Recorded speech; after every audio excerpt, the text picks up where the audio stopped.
Hello everyone, welcome to this video explanation. So in this video what I'm going to do is I'm going to explain the basic concepts in the number theory and finite fields. Now what are the different terms are actually used in the number theory which are useful in the cryptographic applications. So about this we will understand in this video. Now to start with, I'll start with what is called a divisibility and the division algorithm. So these things are all, I think you might have studied already you have studied actually in the lower schools. How to divide two numbers, what is the division algorithm is, what is the division method is. So just we will recap those things in this video once again. Now let us consider I have two non-zero zero integers, say a and b. See, in this case I have taken b. If I say b divides a only if when a is equal to m into b. That means without any reminder, okay, if that b divides a completely, then I can relate those integers, non-zero integers, with this particular relationship. That is, a is equal to m into b. If I take an example, say a is 25 and b is 5. Here, b, which is equal to 5, divides 25 completely without any reminder. So I can say that here 25, that is a, is equal to 5 times b, 5 into 5. That is 5 here, or in general m according to this equation is nothing but it actually represents the quotient of the division operation. Okay, so that means that's what I said here, that is b actually divides a if there is no reminder on the division operation. Okay, so such the division operation where any number integer divides another number completely is represented something like this, that is b divides a. The statement form, it is written as b divides a. By using some notations I can represent like this: b divides a b, a separation mark, and a, it actually indicates that b completely divides a without any reminder. Also, if a b divides a, we can say that b is a divisor of a. Okay, so if I take examples over here, so I have a number like 24. Okay, if I list out all the divisors of this particular number, okay, 24 can be divided by 1, 24 can be divided by 2, it can be divided by 3, 4, 6, 8, 12, and 24. That means I can say that 1 divides 24. Okay, 2 divides 24, or I can also write something like this. Just an example here, 2 divides 24. So using this notation, what we have shown here, using same notation I have represented something like that. Just give me a second. Yes, so b divides a. So here b is 2 in this example, divides 24, or b is 3, divides 24, or 24. Okay, so these are all nothing but they are the divisors of the positive number or integer 24. The same fashion I can say 13, separation mark, and 182. What is the meaning of that? The meaning is 13 divides 182, minus 5 divides 30. 17 divides 0, any positive integer always divides a 0, or minus 3 divides 33. So these are all the few examples which I have listed over here for this particular divisibility operation. Okay, now there are few properties which we need to remember on the integers, and they are, if I say that a divides 1, then that means this a should be always plus or minus 1 only. Okay, so I cannot say 5 divides 1, right? 1 is the smallest number over here. So this 1 can be divided only by 1. So it should be either plus 1 or minus 1. So this is the first property. I'll take a second property here. If I say a divides b and b divides a, then I can say that a is always equal to plus or minus b. That is, if a divides b and b divides a, then a is equal to plus or minus b means here the numbers should be same. Both the numbers should be same. Now with this case, say if I take the 5 as a equal to 5 and b equal to 5, in that case 5 divides 5, 5 divides 5. If I take a equal to plus 5 and b is equal to minus 5, then in that case again 5 actually divides minus 5. that is quotient is equal to -1, right? So in this way, A should be equal to plus or minus B only. This is the second property. Now the third property says if any B which is not equal to 0 divides always a 0. That is, take this example, if B is equal to 17 and it is not equal to 0, in that case thus this number divides 0. So for this is for any number, you can take example, B can be anything, it can be 25, it divides 0, right? This is third property. The fourth property is if A divides B and B divides C, then A also divides C. So I'll explain this particular property with this example. Just say, take this example here. The first part is A divides B. That is, let us say A is 11, B is 66. Okay. So in this case, B divides C. Let us say I have taken B equal to 66 only, and C is 198. So 11 actually divides 66. 66 divides 198. That means, according to the property, this 11 also divides 198. You can check that. We will get the answer. Right? Now I think one more property, the fourth one, that is if B divides some number, say integer G, and B also divides some other integer, say H. Okay, the same B divides G, B also divides H. Then that means B also divides this number, that is M into G plus N into H, where M and N are nothing but they are the integers. Random integers, you can choose any random integers over there. Multiplication of that random integer with G plus multiplication of this integer with H. Okay, so B always divides this number also. I'll show you that with an example here. I'll show you that later. Now, if B divides G, then we can say that G is one of the form of G is equal to B multiplied by G1. That is from that previous representation which I showed. Where in this slide A equal to M into B, right, where M is a quotient.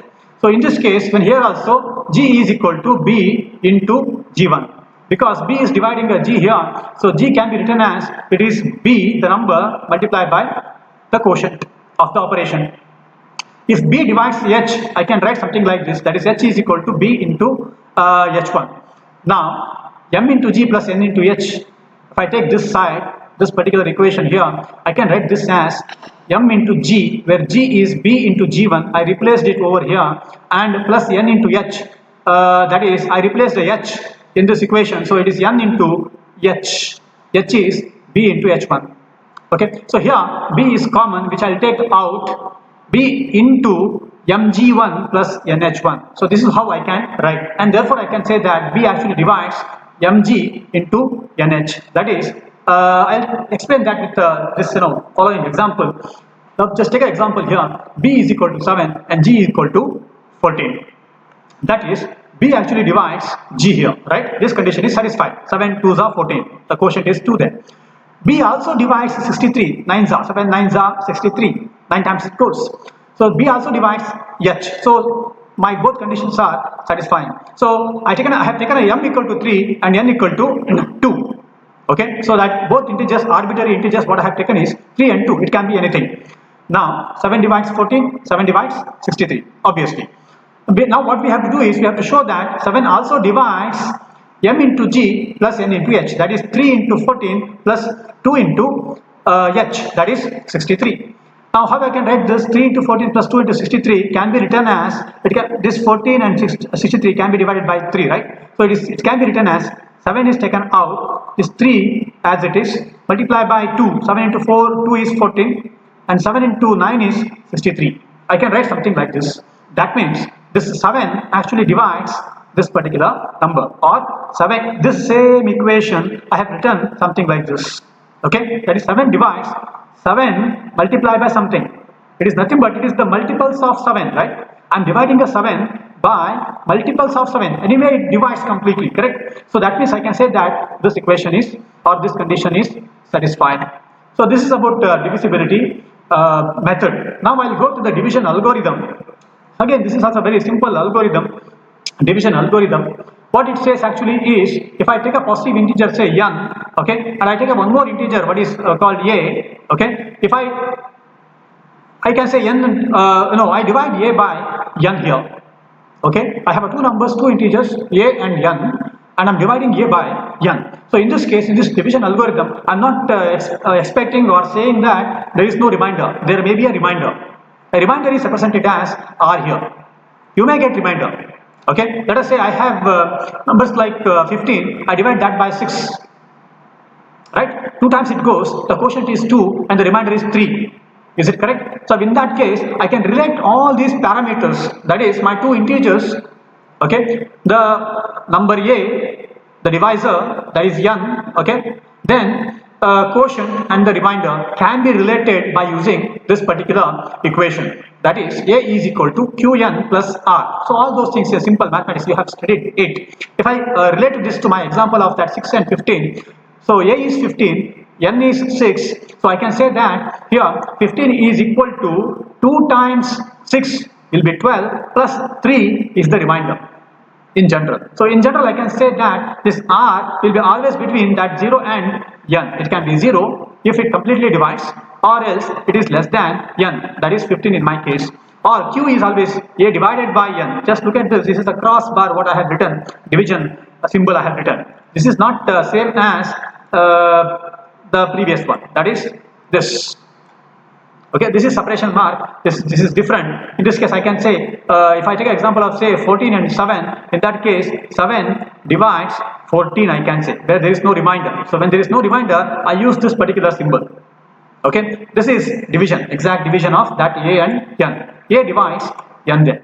So the same operation I can represent graphically the relationships over here.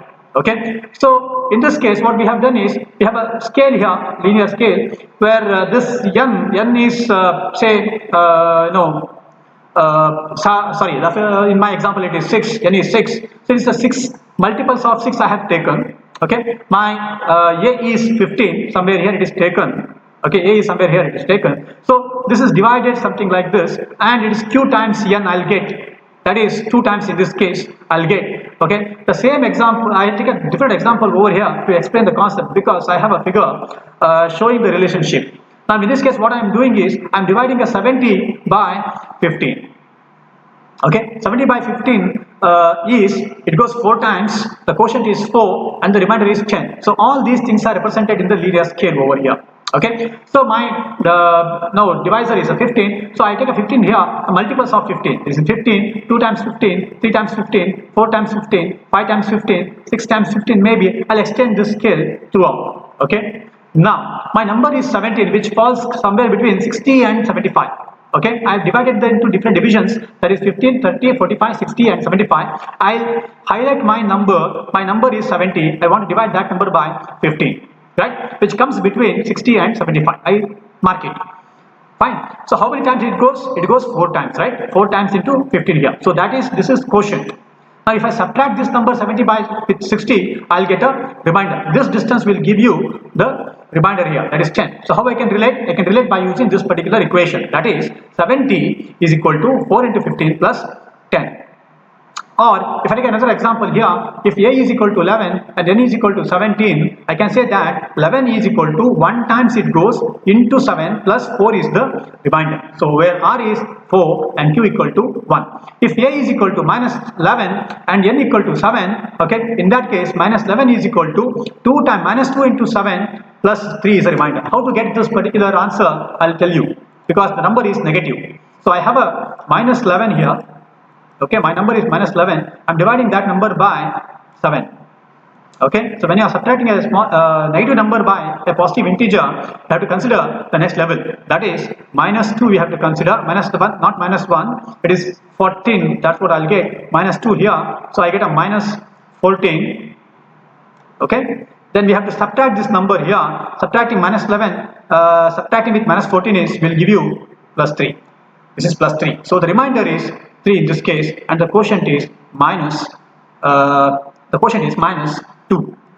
So this is nothing but, we call this as division algorithm. That is A is equal to Qn plus R. This is the general representation. So we have to remember this actually, because I'm going to use this in the extended Euclidean algorithm or Euclidean algorithm, where we find GCD actually. Now going to the GCD part. What is greatest common divisor?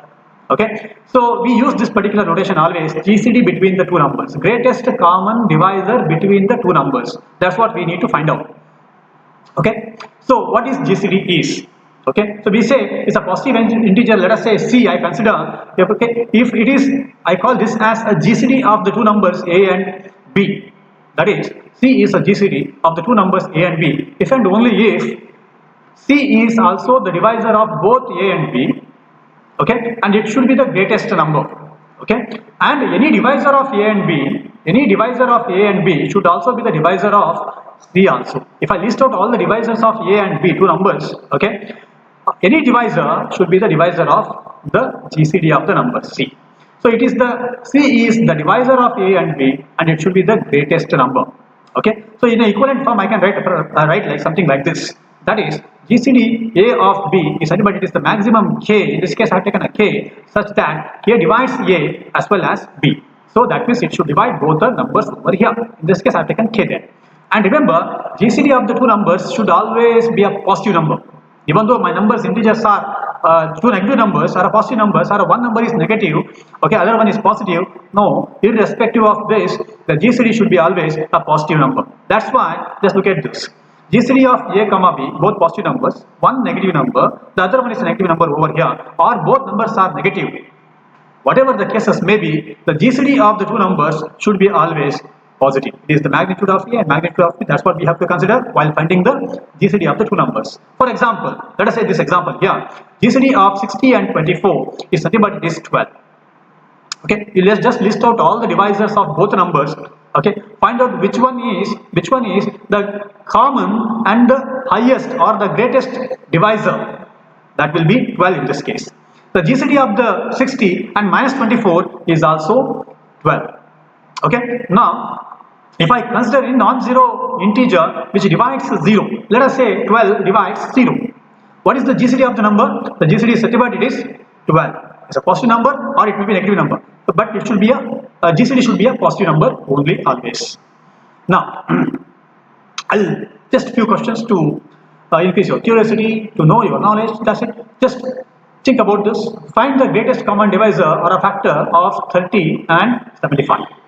What is the answer? The answer is 15, because this 15 divides both 30 and 75, and this is the greatest number. So this is the GCD of both numbers. Now find the greatest common factor of 36 and 63. So the answer is 9. So 9 is the GCD of these two numbers. Okay. One more example. Find the greatest common factor of 7 and 45.